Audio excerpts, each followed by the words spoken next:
Welcome back again friends. And आपके support से आज मेरे चैनल में सब्सक्राइबरों की संख्या बढ़ गई है। इसके लिए आप सबका शुक्रिया and I hope you all will keep supporting me. Let's start today's topic. Today's topic is used to. हम हिंदी वाक्यों को और सुंदर ढंग से इंग्लिश में बोल सकते हैं। इसका अर्थ होता है किसी काम करने की हमें पहले आदत थी, अब नहीं है। और यूज टू का प्रयोग हम प्रेजेंट यानी कि वर्तमान समय के लिए भी कर सकते हैं। कैसे करेंगे आइए देखते हैं। ये उसके लिए कौन सा सीक्वेंस यूज़ करेंगे। सीक्वेंस होगा उसके लिए सब्जेक्ट लेंगे, यूज टू रखेंगे और वर्ब वन रहेगा, यानी वर्ब का जो रूप रहेगा वो रियल पोजीशन में रहेगा। अगर कोई ऑब्जेक्ट है तो वहाँ ऑब्जेक्ट रखेंगे।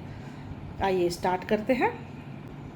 हमारा पहला हिंदी है, जैसे कि मैं फुटबॉल खेलता था।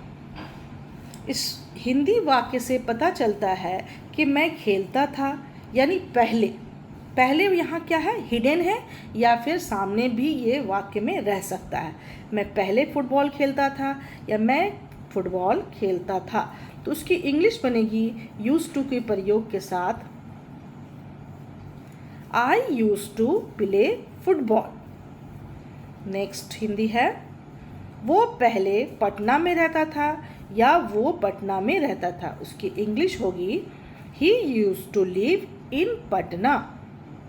नेक्स्ट हिंदी वाक्य है, वो पहले बहुत शर्मीला हुआ करता था, यानी कि जिसके बारे में भी बात हो रहा है वो अब बहुत ही एक्टिव है, यानी शर्मीला नहीं है। तो उसकी इंग्लिश होगी he use to be very shy. Next, वो पहले मांस खाया करता था। लोग जो है अपने खान पान में बदलाव अक्सर करते रहते हैं।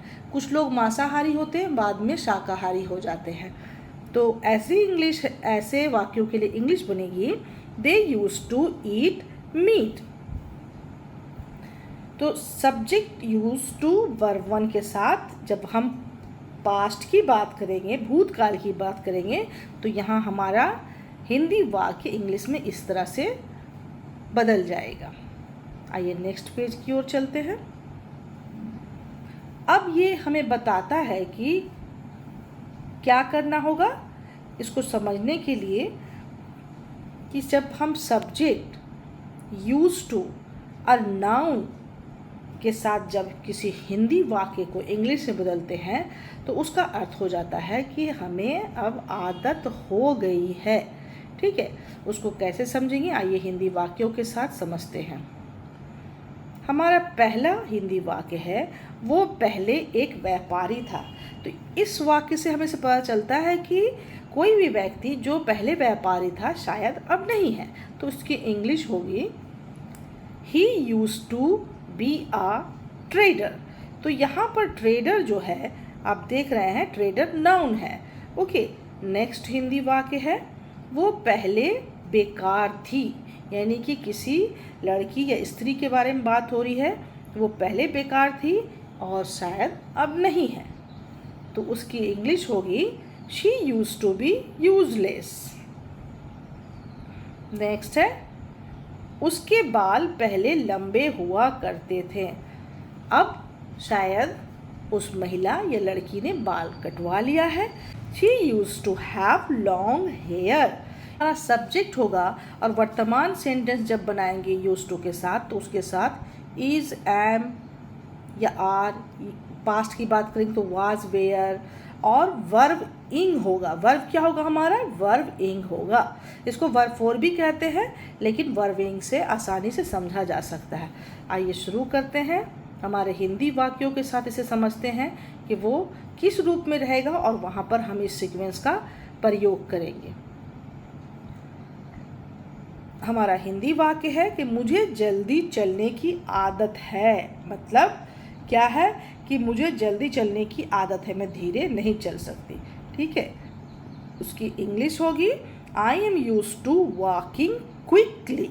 ठीक है, मुझे जल्दी चलने की आदत है। नेक्स्ट हिंदी है, उसे अकेले रहने की आदत थी। ये पास्ट की बात कर रहा है, तो यहाँ पर आपका सेंटेंस होगा She was used to living alone. She was used to living alone. Next Hindi है, मुझे जल्दी उठने की आदत है। हमारी इंग्लिश होगी यहाँ पर, I am used to getting up early. तो आप देख रहे हैं कि जब is, am, are, was, where लगता है तो used to के बाद verb for का यूज़ हम कैसे कर रहे हैं। उन्हें रात में काम करने की आदत थी। पास्ट की बात कर रहे हैं, आदत थी और अब नहीं है।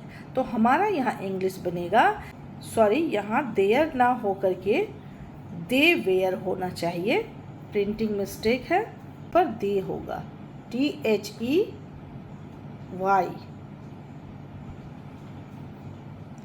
दे were used to working at night. Clear है? आई थिंक ये गलती आपकी समझ में आ गई होगी। होप आपको ये वीडियो पसंद आया होगा। Thanks for watching. अगर आपको पसंद आया तो please like, subscribe and share. Keep supporting. Thank you.